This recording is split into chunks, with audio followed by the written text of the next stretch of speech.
Cennet kimin zayı? Allah'dan korkuyanların zayı. Yani bizim Türkmenler kimden korkuyorsa biliyor musun? İyilden korkuyorsa bir Hudaya uğrab olacak kadar. Halktan korkuyorsa bir Hudaya uğrab olacak kadar. Halka uğrab oluvermelidir.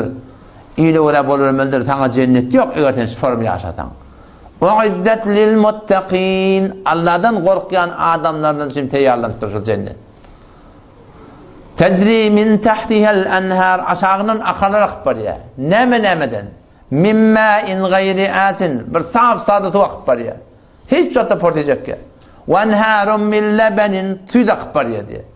Hiç vakitte tağamı tüyecek ya. Ve enharun min khamrin. Arak şarab vakit var ya. Beter tüyücü bir dünya kıyalak portayıp ankip barına. Ve enharun min aselin musaffe. Saf sadıtından balak var ya. Ve lehum fiyâ min kulli temerat. Hemme meyveden soksunu bari Allah Teala. Ne meyve diyeyim var. Bir tesavvur et seni. Cennette tesavvur et. Şu kadar giyin bağ var. Aşağılarına suyu akıp var ya, bal akıp var ya, saf sadığı akıp var ya. O zaman şarap akıp var ya. Deryatı bir kaptalla. Estağfurullah bir kaptalla. Fi cennetin naim dursuyla nığmat ala sorurim mevzuna. Her yerde tahtlarda atlar kuruluptur. Simhay telayvilen tikiri. O zaman sen şurada halan yanı oturamani ve yetuf aleyhim vildanun muhalladun. Kul yazık nuzavarlar hendaşlarına aylanıp dururlar. Hıtmatına teyyar. Bi ekvabi ve abarika ve ka'sin min ma'in. Cennetin küydeleri bilen, divarları bilen. Hol arak şaraptan doğadır ketipler. İşçek vatanat işamani. Ve fakiyetin mimma yetekayyarun. Hevat eden meyvanı getirip dururlar. La yusaddaun anha ve la yunzifun. Cennetin meyvanın arak şarabının içinde kellağır adam tutmaya. Akıl huşunu tam tıklaptı ellen vermeye. Ve fakiyetin mimma yetekayyarun ve lahmi tayrin. Halan kuşun eti var diye. Halan etin Allah Teala verecek şu tarzda. Ve hurun ayn akıllı ak bedenli denanaları Allah Teala teyarlak. Şol bağ ve sağlığın fi cenneti adın ve mesakinu tayyibe avudan arata zaylar ona caru bergi de gerek kayısat da gerek. Kuller de gerek ya. Ne otada tozanma, ne otada ömür var, ne otada yağınma, ne otada kırgınma, ne otada tavuk var. Neden burnundan su gelecek, neden kakılık gelecek, ne koltuğundan imandan der çıkacak, der çıkkıda moşkun iti olup çıkacak, ne bize koltuk kılıp olacak, ne otada murt olacak, ne otada takla olacak, Peygamber Samet'in Jordan murt, saf sade olacak, höyleler erkekler dittir. Ne baldırda kılıp olacak, ne baş yerine kılıp olacak, ne kavat yerine kılıp olacak.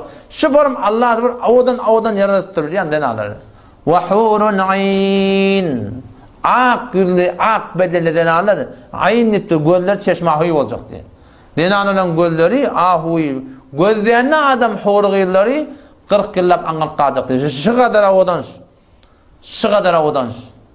40 yıllap angal kalacak. Yani şu aşağıda şu dünyada bir kanimada akbeni gödün düşenine mahilanda 2 gün aylanıyor şu şeytan vazifet diye. Muhtada şu kadarsa odan 40 yıllap adam angal kalacak diye. Şu kadar nıgmat Allah Teala teyyarlaptır. Şu avdanlıkları köşe Allah Teala bir damza porsuğundan yaradıptır. Şol Allah Teala o dünyada de yok avdan dağıtları Allah Teala yaradıptır. İnna enşa'nahunne inşa bil Allah beter avdan yarattık sorar diye. Fecealnahunne ebekara. Qeyd ettik diye denane cennetin denaları hemişe qeydlik zahidine olacak. Uruben öz adamlarına aşık, muhabbetli olacak. Etrafa hemsenin sahip olacak diye Allah Teala. Şunları insanı Allah Teala kavnemen kavuryanı biliyor insanı biliyor. İnsan neyemeden hoş öyleyeni biliyor. Allah Teala aydıptır. O şu dünyanın imanlı denanaları hor gıyla başlıkları olacak. O kağıtlar diyeler de bırak gururunu hem erkekten gurur mu diye heyleleri neyem atam diyor Teala. Kurbanın boyu erkekten neyem atam heyleyen kidir da neyem. Şu an övümde neyem atam heyleyen gider mi görünemi? Sen cennette sen ayarma bile yaşap ben sen neyem sen kovada maşinle şu an kuşatadı, atta şu an düğüde şu an her neyem cennette olsa sen adamın bile yaşap ben sen gider neyem. Zahiren bizim adamda kârek ispat ederken helal ispat eder şey değil mi? Öyle beceriyat şır ispat ederler. Maşinle var şu kulör anlıyor bir de gidip kötenip gece gibi yatmağına geliyor ta. Aslında namaz kim ispat ediyor? İspat eder şey değil mi? O zaman imanlı geçmek yerine kurun yani. Haydi imanlı Allah Teala ayeten imanlı olmalı.